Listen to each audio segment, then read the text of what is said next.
이 본문은 여러분 많이 들어본 본문일 겁니다. 요즘에 제가 가장 많이 생각하는 것이 마음이에요. 마음을 지킨다는 게 무엇일까? 가장 쉽게 무너질 때가 어떤 환경 앞에 무너지는 것보다는요, 마음에서 무너질 때가 가장 많더라고요. 그냥 지나칠 일도 제 마음이 연약해 있으면 그냥 무너져 버려요. 다른 데 같으면 거뜬히 넘길 일인데 그때부터 마음에서 막 전쟁이 막 1차, 2차, 3차 전쟁이 막 이루어지면서 생각지도 않은, 듣지도 않은 말이 막 괜히 떠오르고 옛날 과거의 일들이 막 떠오르면서 마음의 전쟁이 시작됩니다. 그런데 오늘 성경에 보니까 보통은 내 마음을 지키라 라는 23절 말씀을 우리가 가장 많이 들어봤는데요. 이 전체를 같이 보려고 합니다. 여러분, 우리가 마음을 지키는 거에 앞서서 오늘 잠언서 20절부터 보니까 첫째는 어떤 말씀이 나와요? 귀에 대한 말씀이 나옵니다. 내 아들아, 내 말에 주의하며 내가 말하는 것에 내 귀를 기울이라. 하나님 말씀에 귀를 기울여서 주의에 듣고 잘못된 말은 듣지 말아라 라는 말씀입니다. 제가 어떤 책에서 봤는데요. 귀신을 들린다는 거 있죠. 귀신이 들린다는 게 귀신이 들어올 때 가장 많이 들어오는 경로가 귀를 통해 들어온대요. 그래서 말을, 소리를 통해서 들어온답니다. 근데 이단에 미혹되는 사람들을 보면은요, 어떤 게 가장 먼저 들어왔을까요? 미혹의 영이 무엇을 통해서? 귀를 통해서 들어와요. 그래서 우리가 좋은 말을 듣는다는 거 아주 중요한 거예요. 그런데 오늘 성경은 주의 말씀에 주의하고 너의 귀를, 말씀의 귀를 기울이라고 나오고 있습니다. 우리가 살아가면서 여러분, 어떤 세상의 말보다도 하나님의 말씀에 더 귀를 기울였으면 좋겠습니다. 요즘에는 TV만 틀어도요, 어때요? 말씀 채널이 많잖아요. 라디오만 틀어도 나와요. 근데 세상에 있는 드라마, 여러 가지 채널들이 있지만, 될 수 있으면 말씀 채널 틀어놓고 집에 있는 게 더 좋고, 운전을 할 때도 어때요? 말씀 채널 들으면서 운전을 하는 게 더 좋은 것 같아요. 세상의 잡다한 소리보다도 우리 마음을 지켜가기 앞서서 가장 첫 번째, 귀, 주의 말씀에 귀를 기울이라고 성경은 말하고 있습니다. 두 번째 21절과 22절에 보니까 그것을 내 눈에서 떠나게 하지 말며 내 마음속에 지키라 라고 나와요. 그것이 무엇이냐면 하나님의 말씀이에요. 오늘 월화수 살고 또 오늘 수요일을 살았습니다. 여러분 오늘 말씀을 눈에 얼마나 가까이 하고 지내셨나요? 오늘 성경은 말씀을 눈에서 떠나게 하지 말라고 얘기하고 있습니다. 우리가 듣는 성경, 물론 말씀을 듣고 성경을 듣고 귀로도 듣지만 눈으로도 읽어야 돼요. 눈으로도 많이 성경을 읽으십시오. 우리가 살아가면서 볼 때요, 우리의 마음이 무너질 때 물론 생각으로도 가장 많이 무너지지만 들어오는 경로가 어디로 들어올까요? 눈과 귀로 들어와요. 그래서 오늘 이 본문을 보니까 20절, 21절, 22절, 23절, 그 다음에 24절, 25절 쭉 연결되는데요. 순서가 있더라고요. 우리가 마음이 무너지는 경로는 첫째, 귀를 통해서 누군가의 말을 통해서 마음이 무너져요. 말을 딱 듣고서 마음이 확 무너질 때가 있습니다. 그게 때로는 남편의 말 한마디도 있을 수 있고, 동료의 말 한마디 있을 수 있고, 또 교회에서는 목사님의 말 한마디가 될 수도 있고, 그 귀에 들린 말 한마디가 마음을 못 지키게 만들어요. 두 번째, 어떤 것이요? 눈으로 보는 거. 어떤 상황을 여러분 목격을 하고 나서 막 갑자기 마음이 무너질 때가 있죠. 괜히 식구들이 막 속상하게 하는데 그게 말로도 하지만 어떤 막 집에 늘어져 있는 막 집에 들어왔는데 난 어렵게 일하고 들어왔는데 막 집이 막 늘어져 있어요. 그러면 어때요? 그 상황을 보고 일하고 들어온 아내분은 어떨까요? 막 마음이 무너지고 그때부터 은혜가 다 사라지기 시작해요. 이렇듯이 우리가 마음을 지키지 못하게 하는 가장 쉽게 들어오는 두 가지 경로는 첫째는 귀, 어떤 말을 듣느냐. 두 번째는 눈, 무엇을 보느냐. 충동구매라는 건 여러분 뭐예요? 우리가 나가서 아예 쇼핑을 안 하면 안 사잖아요? 근데 나가면 어떻게 돼요? 뭔가 하나는 사게 되잖아요. 아까도 어떤 권사님이 오셔가지고 그 얘기 하시더라고요. 몸이 너무 힘드니까 장을 보러 갔는데 배송을 해주잖아요. 근데 몇만 원 이상을 사야 배송이에요. 그러니까 갈등했대요. 그냥 필요한 것만 사가지고 올라갈까? 아니야. 그냥 몇만 원 채워가지고 그냥 몸 편하게 갈까? 그러다가 간장도 2개, 뭐도 2개, 막 다 2개씩 샀다는 거예요. 그러면서 집에 와서 후회했대요. 2개씩 놓여진 그 배송된 물건을 보면서 내가 미쳤지. 그냥 필요한 것만 사가지고 들고 왔으면 될 건 이렇게 많이 샀다고. 그러면서 눈이 문제라고. 어때요? 마음이 벌써 눈으로 보니까 그래 차라리 2개씩 사서 어차피 살 거니까 사가지고 가자. 몸이 좀 편해지잖아. 벌써 눈으로 보니까 마음에 유혹이 생기기 시작하는 거예요. 그래서 마음을 지키기 가장 힘든 게 첫째는 귀, 두 번째는 눈이에요. 그리고 나서 마음이 나옵니다. 마음을 제일 마지막에 보고요. 그 다음 걸 보도록 할게요. 24절 제가 읽어볼게요. 구부러진 말을 내 입에서 버리며 비뚤어진 말을 내 입술에서 멀리하라. 내 눈은 바로 보며 내 눈꺼풀은 내 앞을 곱게 살펴 그랬어요. 여러분 여기에서 구부러진 말은 무엇일까요? 구부러진 말이라는 말은 참 표현이 특이하죠. 말이 구부러졌대요. 구부러진 말은 진리와 사실을 왜곡하는 거짓말이에요. 사실을 사실대로 말하지 않고 자기의 생각과 자기의 입장과 자기의 가치관과 자기의 느낌을 넣어가지고 왜곡해서 구부러지게 말을 하는 게 구부러진 말입니다. 비뚤어진 말은 뭘까요? 입이 비뚤어졌어요. 그래서 yes하고 이야기했는데 비뚤어져서 no로 나와요. 그건 뭐겠어요? 불순종하고 반대하고 냉소하는 말. 이것이 바로 비뚤어진 말입니다. 그런 말이 입에서 나오지 않도록 입을 잘 관리하라는 뜻이에요. 여러분 입술, 우리의 입술은 어떤 입술일까요? 혹시 구부러져 있나요? 혹시 비뚤어져 있나요? 그러나 오늘 성경은 입술에서 내 입에서 비뚤어진 말을 멀리하라고 말하고 있습니다. 구부러진 말을 버리라고 얘기하고 있어요. 여러분 말은 희한하게 이 우리 모든 이 몸에서요 말 하나는 창조적인 능력을 가지고 있습니다. 그래서 여러분이 정말 예쁘다 예쁘다 예쁘다 하면 예뻐지고요. 이 실험 많이 나오잖아요. 물을 두고도 얘기하고 식물을 두고도 많이 하잖아요. 여러분 스스로를 거울을 보고도 나 너무 늙었어. 나 너무 팍 늙었다. 막 이러면요. 그 다음날 보면 더 늙어 보여요. 주름이 안 보였던 주름까지 팍 보이면서. 근데 어때요? 어느 날 거울 보니까 너무 예쁜 것 같아. 정말 이 정도면 괜찮지. 오늘 정말 예쁘다. 그럼 어때요? 하루 종일 기분이 좋아요. 왜냐면 내가 벌써 예쁘다는 생각을 가지고 하고 나가잖아요. 말은 창조적인 능력이 있어요. 자녀가 미운 행동을 너무 해가지고 너 왜 이렇게 미운 짓만 해? 너 진짜 미워 죽겠어. 이러면요. 계속 그 미움이 마음 안에 있어요. 근데 미워도 어때요? 그래 넌 최고야. 우리 아들밖에 없어. 우리 딸밖에 없어. 막 이러면 어때요? 그냥 그 말 한마디 때문에 미운 행동을 해도 우리 딸이 최고고 우리 아들이 최고라는 생각이 드는 거예요. 이렇듯이 이 창조적인 능력을 가지고 있는 말로 우리가 누군가를 무엇인가를 파괴해서는 안 된다는 거예요. 그 파괴하는 것이 무엇이라고요? 구부러진 말. 구부러진 말은 뭐예요? 사실과 진리를 왜곡해서 나의 감정과 나의 비판과 나의 비방, 나의 가치관을 어떤 나의 기준으로 다른 것을 판단하는 것. 그것이 구부러진 말이에요. 비뚤어진 말은 어떤 말이라고요?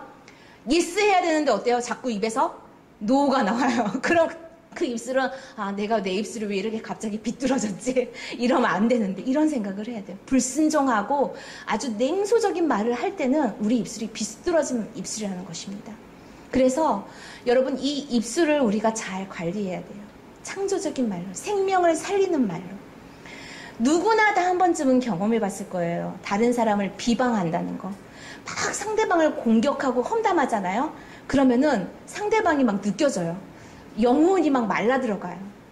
제가 예전에 한동안 그런 경험을 한 적이 있어요. 제가 자꾸 도마에 누군가 자꾸 도마질을 하는 느낌이에요. 그래서 제가 그 며칠 동안 되게 마음이 힘들었었어요. 나 왜 이러지? 그래서 계속 말씀을 저는 힘들면 그냥 말씀을 듣거나 읽거든요. 기도도 안 나올 때는 그냥 말씀만 듣고 읽어. 근데 나중에 며칠 지나고 저에 대한 얘기가 저희 학교에서 막 있었더라고요. 그걸 이제 제 친한 친구가 얘기해 줬었어요. 그래서 내가 이래서 기운이 다 빠졌구나. 누군가가 나를 도마에 올려놓고 나를 막 이렇게 막 하는 것 같아가지고 내가 며칠 동안 기운이 하나도 없었어. 내가 그 말을 한 적이 있거든요. 근데 그거는 저의 특별한 경험이긴 하지만 우리가 누군가의 말을 험담하고 비방하잖아요. 그러면 그 비방이 결국 나한테 돌아옵니다. 말은 생명력이 있어요. 우리가 말을 뱉은 말은 그 사람은 못 들었지만 하나님이 듣고 계시기 때문에 그 비판이 결국은 나도 비판받을 자리에 서게 돼요.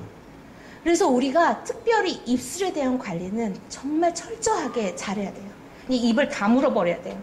나 입이 방정이에요. 막 말하고 나서 후회하는 거 있잖아요. 말하자마자 벌써 딱 나오자마자 마음속이 어때요? 내가 괜히 했어. 막 마음속은. 근데 입이 어떻게 말은 해버렸는데 되돌릴 수도 없고 수습할 수도 없고 그게 아니고요. 막 변명하면은 더 웃긴 꼴이 되고. 그렇기 때문에 신앙의 훈련, 신앙의 단계가 깊어지고 믿음이 깊어질수록 여러분 말을 아낄 수 있는 훈련을 같이 해야 돼요.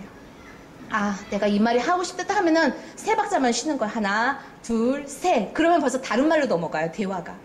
그렇기 때문에 우리가 이 창조적인 입술 잘 관리하는 것이 마음을 지키는 방법 중에 하나입니다. 또 하나는 발이에요. 26절과 27절에 보니까 내 발이 행할 길을 평탄하게 하며 내 모든 길을 든든히 하라. 좌로나 우로나 치우치지 말고 내 발을 악에서 떠나게 하라 라는 말이 나옵니다.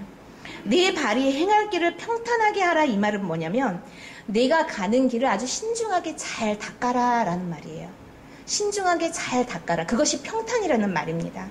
두 번째, 내 모든 길을 든든히 하라, 이 말씀은요, 신중하게 어떤 길을 결정했으면 흔들리지 말아라. 그게 바로 든든히 하라는 말이에요. 여러분 지금 어떤 길을 가기 위해서 길을 닦고 계십니까?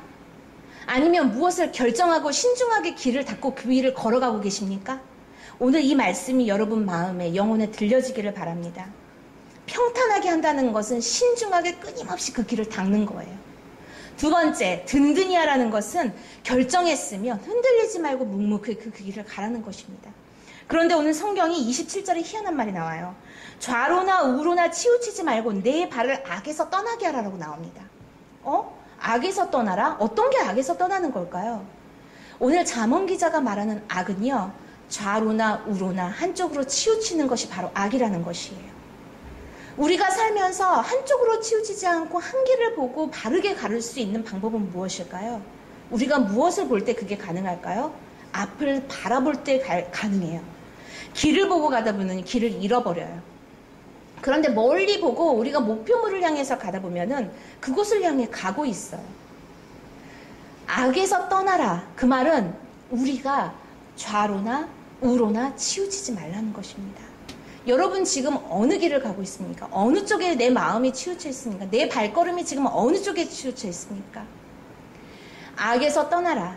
하나님을 바라보고 주님을 바라보고 주님의 말씀을 바라보고 나아가는 것. 묵묵히 길을 닦으며 신중하게 그 길을 닦으며 흔들리지 말고 그 길을 가는 것이 여러분 악에서 떠나는 것입니다.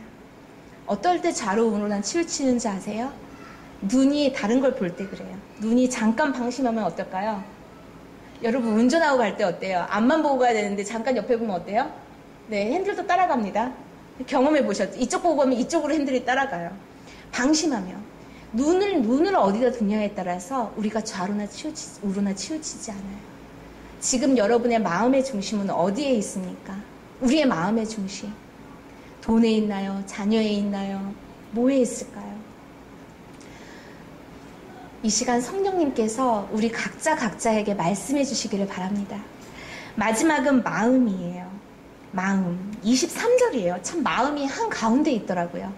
23절 우리 다 같이 다시 한번 읽어볼까요? 모든 지킬 만한 것 중에 더욱 내 마음을 지키라. 생명의 근원이 이에서 남이니라. 아멘. 눈도 귀도 지키되 그 무엇보다도 가장 중요한 것이 마음이라고 성경은 얘기하고 있습니다. 왜냐하면 마음에서 생명의 근원이 나오기 때문이에요. 여러분 인정하세요? 여러분 마음에서 생명의 근원이 나온다는 걸 인정하세요?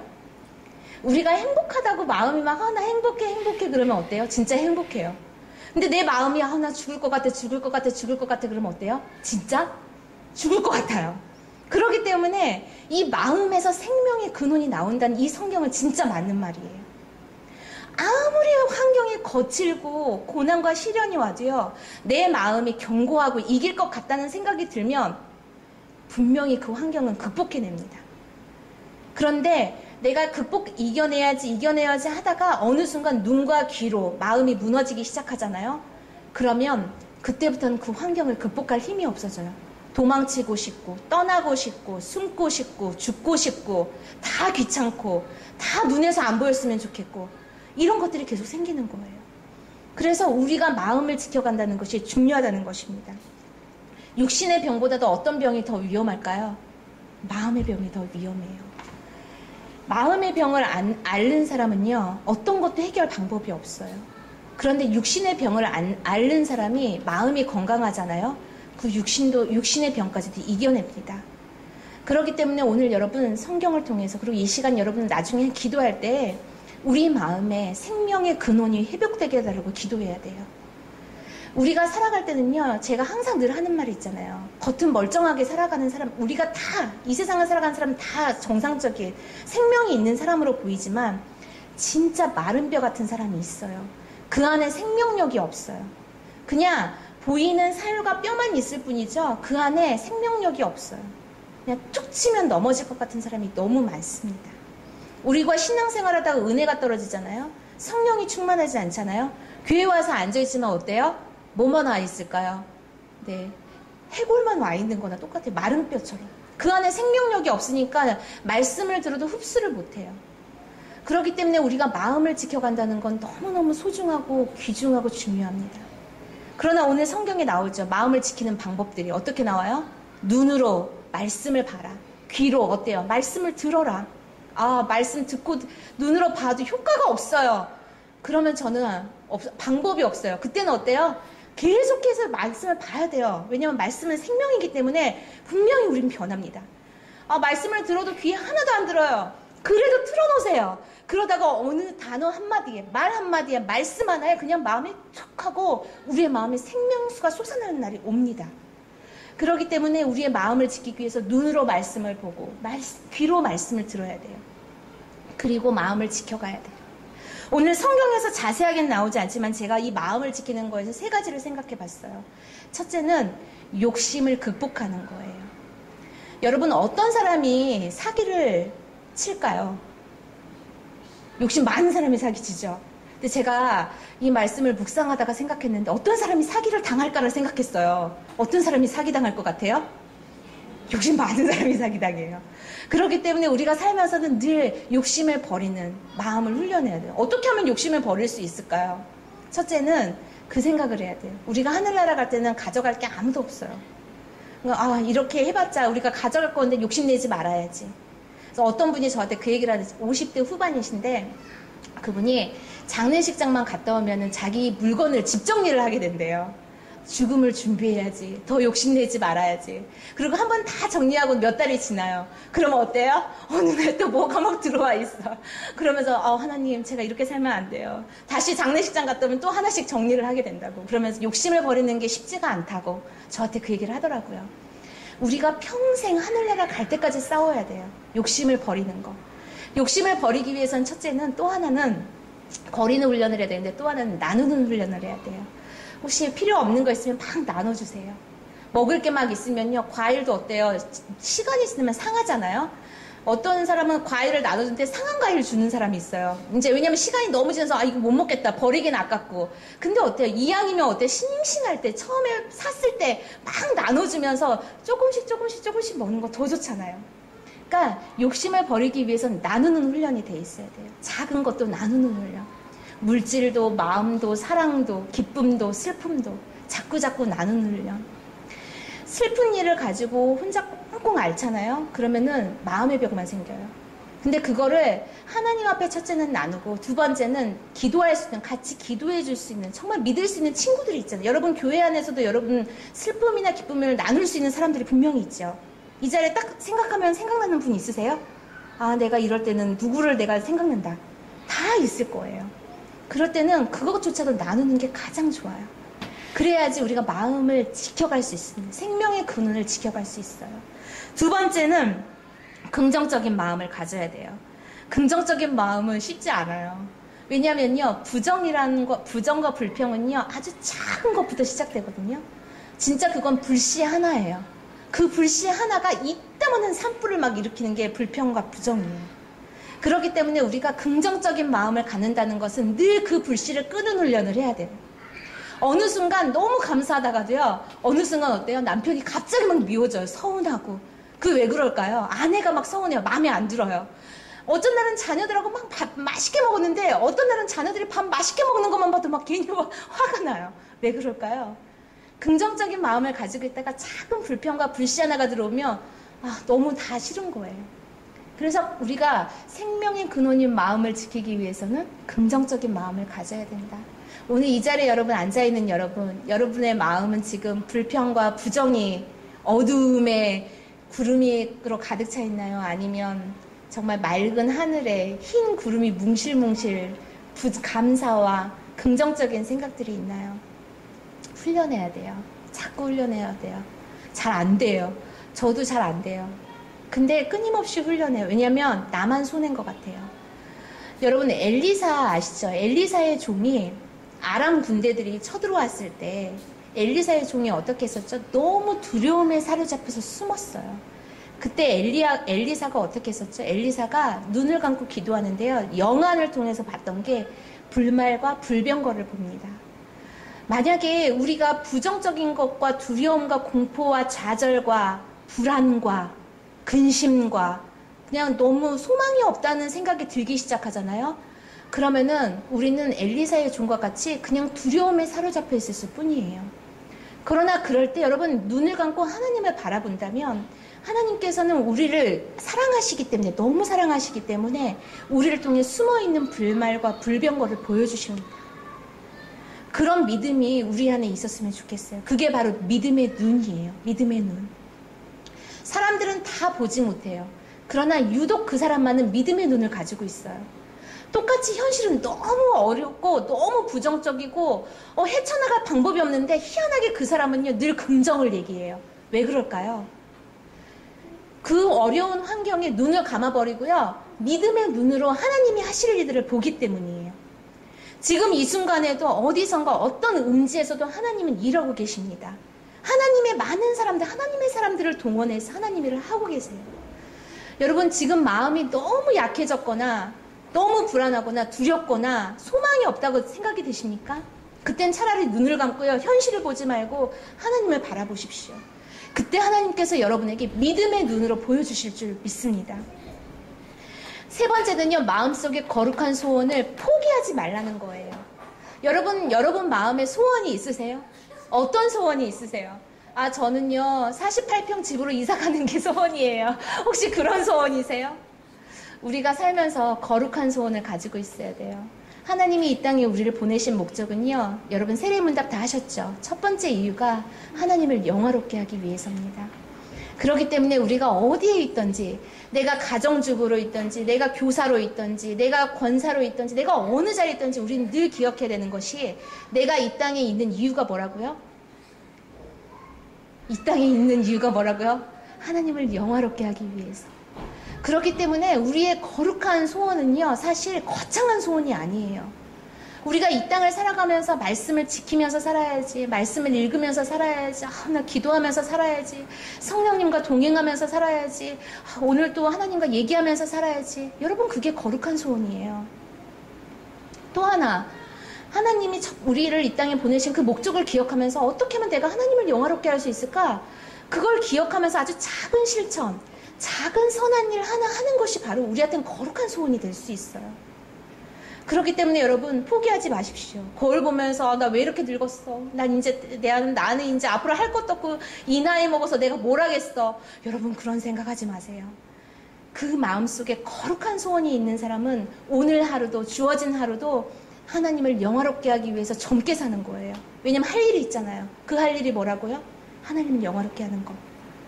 여러분의 직장에서 내가 뭐 식당 일을 하든 내가 무엇을 아이들을 가르치는 일을 하든 내가 가게에서 물건을 팔든 그것이 결국 우리는 무엇을 위해서 해요? 내가 배부르고 내가 부자가 되는 게 아니잖아요. 그 일을 통해서 우리는 무엇을 남기는 거예요? 하나님을 영화롭게 하는 게 우리 삶의 목적이기 때문에 그 거룩한 소원을 여러분은 어떤 상황과 어떤 환경 속에서도 포기하지 마십시오. 몸이 힘들어 죽겠어도 하나님 마지막까지 저의 삶이 제 목숨이 닿을 때까지 제가 하는 거는 하나님을 영화롭게 하는 것입니다. 그걸 잊지 않기를 바랍니다. 백범 김구 선생님이 청년 시절에 그러니까 청소년 시절이었죠. 그때는 과거 시험이 있었나 봐요. 그래서 과거 시험을 보러 갔는데 그냥 일반 상민이었어요. 서민이라고 상민이라고 해야 되나? 평민이었는데 과거 시험에 당연히 가도 떨어지기가 일쑤였어요. 그런 사람들은. 왜냐면은 대대로 그 유교적인 집안 대대로 선비집들 있죠. 그런 사람들이 보통 이제 의례적으로 통과가 되니까. 그래서 떨어졌어요. 과거 시험을 봤는데. 그래서 어느 날 백범 김구 선생님 불렀어요. 아버지가. 이야, 너는 아무래도 과거 시험 봐서 출세하긴 틀렸고 내가 보니까 관상쟁이가 돈을 많이 번다더라. 너 관상쟁이 해봐라. 그래가지고 관상쟁이가 되기 위하면 책 이름이 뭐던데 마의상서라는 책이 있었나 봐요. 그 교재를 준 거예요. 그래서 백범 김구선생 그래 내가 정 안 되면 관상쟁이라도 돼가지고 사람들 길이나 잘 풀어줘야 되겠다. 인생이나 잘 풀어줘야 되겠다. 이렇게 생각하고 책을 읽기 시작했어요. 책을 계속 읽어가는데 공부를 하면 할수록 자기 관상을 보게 될 거 아니에요? 보다 보니까 자기는 관상 중에서도 하지하래요. 최악의 관상인 거예요. 가면은 일이 꼬이고 가난하고 살인할 관상이고 막 이런 관상, 역마살이 다 껴있는 관상이더래요. 그래서 책을 덮었어. 아버지 제 관상이 이 모양인데 제가 누구 관상을 보겠습니까? 그러니까 아버지가 야 그래도 책은 끝까지 한번 봐야지. 그래서 책을 다시 폈어요. 책을 읽었는데 마지막에 어떤 말이 나오냐면 네, 제가 못 외웠어요. 이거는 읽어드릴게요. 얼굴 잘생긴 관상은 몸이 튼튼한 신상만 못하고 몸이 좋은 신상은 마음씨 좋은 심상만 못하다. 신상, 마음이 좋으면 관상이나 신상이 좋은 것보다 훨씬 낫다. 이게 마지막에 써져 있었던 거예요. 그래서 이 사람이 김구 선생님한테 그때부터 책을 딱 덮고 그래 난 관상이 이 모양이니까 어쩔 수 없고 근데 심상, 마음의 모양이 좋아야 된다고 하니까 내가 앞으로 그러면 어떤 마음 자세로 살아야 될까 고민을 했어요. 고민하다가 어떤 생각을 하냐면 야 내가 이왕이면 이 나라에 태어났으니까 나라에 충성이나 다하자 결심을 하게 된 거예요. 그리고 나서 살았더니 어떻게 돼요? 역사에 길이 남는 백범 김구 선생으로 살게 된 거예요. 여러분 관상에 신경을 쓰고 사십니까? 아니면 몸의 신상에 신경을 쓰십니까? 심상에 신경을 쓰십니까? 우리는 어때요? 눈으로 말씀을 보고 귀로 말씀을 듣고 입으로 구부러진 말, 비뚤어진 말 하지 않도록 막고 발은 어때요? 좌로나 우로 치우치지 않으면서 마음을 지켜가는 생명의 근원을 지켜가는 저와 여러분이 되기를 바랍니다. 네, 말씀을 많이 읽고 듣고 기도하면서 결론은 그거예요. 네, 우리는 다시 이 말씀으로 돌아가는 겁니다. 그래서 하나님이 이 땅에 보내신 하나님의 목적대로 여러분이 있는 그곳에서 살아갈 수 있는 저와 여러분 되기를 소망합니다. 기도하겠습니다. 하나님 감사합니다. 너무 많이 들었던 잠언 말씀이지만 이 시간 말씀을 서로 나누면서 저희들 각자에게 귀한 말씀으로 응답해 주심을 감사드립니다. 우리가 마음을 지키며 눈과 귀와 입과 발을 성령의 인도하심을 따라가는 그래서 하나님을 영화롭게 하며 살아가는 삶을 살아가게 하여 주시옵소서. 너무 연약해서 수시로 마음이 무너지지만 그럴 때마다 이 말씀을 기억하며 우리가 마음을 지키며 생명의 근원이 마음에서 난다는 것을 기억하고 살아갈 수 있는 믿음의 사람 되게 하여 주시옵소서.